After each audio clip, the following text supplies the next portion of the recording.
Hello friends, welcome back to the channel.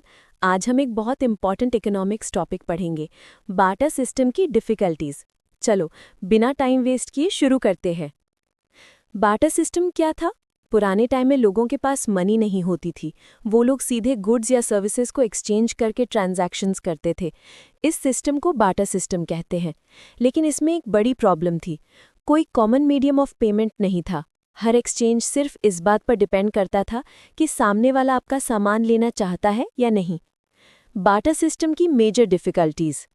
Barter system में बहुत सारी प्रॉब्लम्स थी। चलिए एक एक करके समझते हैं। Lack of standard unit of account.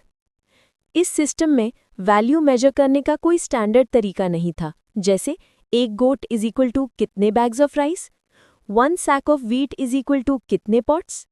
कोई फिक्स वैल्यू नहीं होती थी। इस वजह से फेयर ट्रेडिंग मुश्किल हो जाती थी। Double coincidence of wants. सबसे बड़ी प्रॉब्लम थी डबल कोइंसिडेंस ऑफ वांट्स, मतलब दोनों लोगों को एक दूसरे का सामान सेम टाइम पर चाहिए होता था। अगर आपको काऊ चाहिए तो आपको ऐसे पर्सन को ढूंढना होता था जिसके पास काऊ हो, जो काऊ देने को तैयार हो और जिसे एग्जैक्टली वही चीज़ चाहिए हो जो आप दे रहे हो। ये बहुत ही टफ था।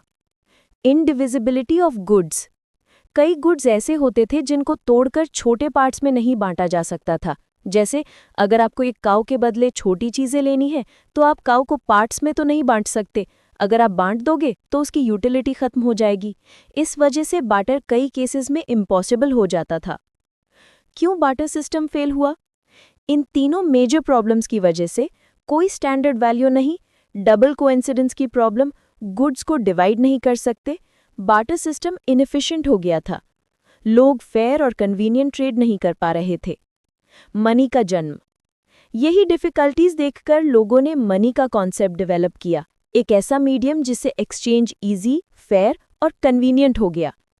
सो फ्रेंड्स, ये था बार्टर सिस्टम की डिफ़िकल्टीज का सिंपल एक्सप्लेनेशन। अगर वीडियो पसंद आए तो लाइक, शेयर और सब्सक्राइब ज़रूर करें। मिलते हैं नेक्स्ट वीडियो में। Thank you so much for watching.